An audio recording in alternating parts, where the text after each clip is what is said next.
If you're ever stuck out in the wilderness trying to survive, just remember one thing. What one man can do, another can do. So let's get into it.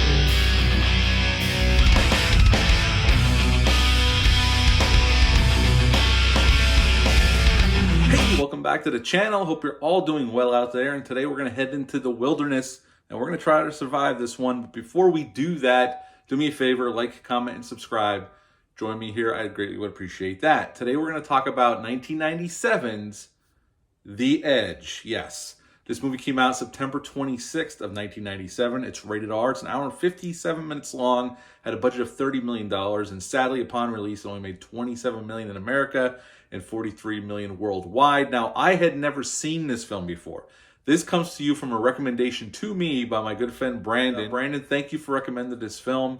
And we're going to get into it right now. I found that Blu-ray on Amazon for about $9.99 on Amazon. And I had never seen this film. I remember when this dropped in 97. And I just never saw it. And I love 90s thrillers. As a matter of fact, this movie made me miss 90s thrillers majorly after I got done watching this. But let's get into it. The screenplay for this film was written by none other than David Mamet. And this was directed by Lee Tamahori. And he had directed... He directed Along Came a Spider with Morgan Freeman. He directed Die Another Day, Pierce Brosnan's last James Bond film, and he directed this as well. And in this film, we have the great Anthony Hopkins as Charles Morse. We have Alec Baldwin as his friend and a photographer, fashion photographer, and he plays Robert Greene. Elle Macpherson is in this film as Mickey, and she is Charles's wife. And she's also a fashion model. L.Q. Jones plays Styles. He runs this lodge out in the middle of nowhere in Alaska where they go to shoot these photos. And Bart the Bear makes an appearance. And Bart the Bear was in many films over the years.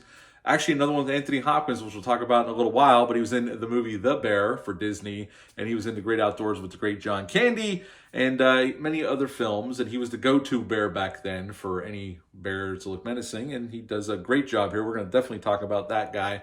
And basically, this is not only a character piece, but a survival action thriller. And action in the sense of the action is from them trying to survive this ordeal. And Charles is a billionaire, an intellectual billionaire. He likes to read a lot. And Charles is feeling, you could tell in the beginning, they set it up where he's feeling a little unfulfilled. He has all this knowledge, but he's never been able to use it in real world situations. And this bugs him. It actually bothers him. You can tell. Anthony Hopkins really does play a great role here, as he always does whenever he shows up. And it's no different here. And he decided he usually doesn't go on his wife's photo shoots, but they talked him into going on this one. And the beauty, well, it's supposed to take place in Alaska. They actually shot this up in Canada, but it looks amazing. And they fly in on a small plane, and a single-engine prop plane. They land at this lodge in the middle of nowhere on this lake. And they're taking photos, and Alec Baldwin's character gets this idea to go off and find this guy he saw a photo of in the lodge to go along with his photos for this shoot they're doing. So the owner of the lodge knows this guy, it's his friend, and tells him where he's probably hunting. He's out hunting for a little while. So they get in the one-engine prop plane, and they go to try to find this guy. It's about 20 minutes away by plane, they say. Now, when they're on their way to this cabin in the middle of nowhere on this lake, which is absolutely gorgeous, by the way, this movie is gorgeously shot. The landscape shots are spectacular here. They set up where a possible bird strike could happen. They got to be careful. And when they're going to find this hunter, a bird strike does happen. And I love how the director sets this up. We're having a conversation between Alec Baldwin's character and Anthony Hopkins' character. And Anthony Hopkins' character, you could tell, is a little suspicious of Alec Baldwin's character. Even though they're friends, he's suspicious of him because he sees him flirting with his wife. And they're having this conversation, and Anthony Hopkins turns to Alec Baldwin's character, and he goes, "So how are you going to kill me?" And just in that moment, and the way that's phrased, where like an almost utter silence, and then bam, the birds hit the plane, and the plane goes down this lake, killing the pilot, and the three men, it's Anthony Hopkins' character, Charles, we got Robert, and we got his assistant in the plane that survive, and they make it out, but they're in the middle of nowhere, and they're city folk. And even though Charles has read a lot about survival, and he has all this knowledge of how to survive in a situation like this, he's never used it in a real world situation, nor has he ever been put in a situation like this as a billionaire himself. So basically, although I will give Charles' credit and Anthony Hopkins' performance here. He stays calm. He starts rationalizing the situation, how they're going to try to survive, and he's like just spouting off these different things that he's read in these books. And they actually do end up making some headway, but there's something in the forest that decides to start hunting them, and that is a big-ass Kodiak bear, and Bart the bear makes his appearance. And he plays a tremendous role in this film because not only does he just show up once or twice, he is stalking them throughout most of this film, and his presence is looming large over their journey to get out of here. And actually, the first major the first big bear attack scene, he already attacked them once when Robert's assistant gets hurt, and they're by this fire at night, and Charles notices that his bloody pant leg was stuck up on the one tree branch, and he realizes the bear's coming. The bear comes and tears the photographer's assistant apart in a very intense scene that's spectacularly shot and acted by the bear and the actor involved. It's awesome. It really is. The bear attack sequences in this film are just amazing. So well put together, so well edited for maximum impact. I got to give props to the production team and the director. They really shot the shit out of these attack scenes, and they come off intense and scary as hell. And basically, it's just Charles and Robert trying to find their way back to this cabin that they were staying at. And the whole time, this nugget is put out there to the audience, as the audience, that Robert may be trying to kill Charles, actually, for his wife and his money. He might actually be devious enough to be doing this.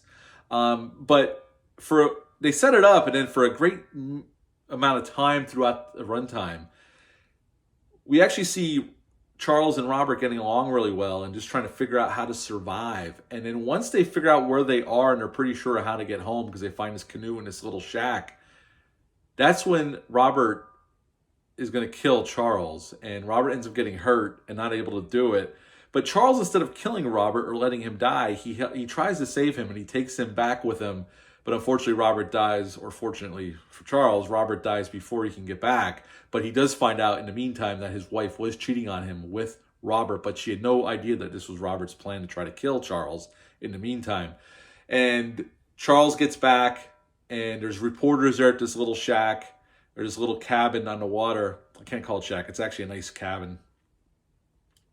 And Charles actually gives Robert's watch that has this engraving on it from his wife, so she knows that he's aware that she was cheating on him. And the movie kind of ends there. And that is The Edge. What to love about this film? Well, this was very, like I said, Brandon recommended this to me. And I picked that Blu-ray up because it's the only way really to see it. And it's streaming, but there's no 4K or anything. This would look amazing in 4K, by the way, because the landscape shots and the way it's directed is spectacular. It's an absolutely gorgeous looking film. Anthony Hopkins, Alec Baldwin are fantastic here. Really, the movie hinges on their two performances because they are in the film the most. Once that other gentleman gets killed by the bear, it's them for a long chunk of time through this film, and just their back and forth, the dialogue, the little quips, the little games, and then finally when we realize that Robert is actually trying to kill Charles because he wants his wife and his money. The way Anthony Hopkins plays it is spectacular, and it really is a suspenseful action survival thriller. And the action, like I said, it's not like there's gunfights and all this hand-to-hand combat or nothing like that. It's just them running from nature, trying to survive, going to keep him away from this bear that's hunting them relentlessly. And it's well done. It's well paced. It's for the most part, I will get into a little bit of negatives, but for the most part, I really, really enjoyed this film. The performances are fantastic. Bart the Bear is amazing in this film. Bart the Bear should have got nominated for an Oscar for his performance in this film. The cinematography is amazing. The plane crash sequence is awesome. The way they set it up. They did the old Alfred Hitchcock where you're, in this little dialogue scene and everything's kind of calm, even though Charles throws that hot potato out there as, how you going to kill me, Robert? And then, bam, the birds hit the plane and the plane goes down into the lake. It's spectacularly set up, and I loved every minute of it. I was eating it up. I love the story. It's a simple story, honestly, about this billionaire who's very smart, very well read, but he feels unfulfilled because he's never used any of this knowledge in a real world situation, and it actually kind of bugs him that he's never even attempted to use any of this knowledge for anything. And they do something smart here. It's always easy and always the butt of the joke in a lot of these films to make the rich guy a sleazebag or an asshole or a complete piece of shit. In this film, they don't do that. Charles is actually a very sympathetic character. He actually cares about everybody. He's very wealthy, he knows that, but he doesn't treat people like they're beneath him. Even like the guy who owns the cabin, L. Keel Jones, and I bring him up because he's been in a ton of movies over the years. And him and Anthony Hopkins were actually friends in real life. It was nice change of pace for once to see the rich guy not portrayed as a total scumbag. And he's certainly not here. And even when the photographer's assistant gets injured, he cares. He's trying to save him. And unfortunately, the bear comes in and tears him apart. But he really does. Even when Robert betrays him at the end, he does really make an effort to try to save Robert and take him with him. Unfortunately, Robert dies from his wounds, but it was really nice to see that. Not that I need rich people in every film portrayed as a good person, but in this film, it was actually a nice change of pace where the rich guy is actually a pretty nice, decent human being, and it was nice to see that for just to go against the grain of what we normally see in films. It's definitely a crowd-pleasing movie. I mean, when they kill the bear, it's like, yeah, great job, guys. You know, you're with them all the way. You want to see these guys make it out until Robert turns on Charles, and it's like, well, he can, you know what I mean? But on a little bit of a negative side, before I get into some trivia, I thought the movie was a tad long finishing up at the end. I felt like the movie petered out just a tad towards the end. It's not a major gripe. It's a minuscule thing, but I just felt it could have been wrapped up a little faster than it was. But I give the filmmakers props for just letting it play out, honestly. The original title for this film was Bookworm, but the studio felt like that wasn't... They needed a title with a better... within their minds, a better selling title, and The Edge is what they came up with.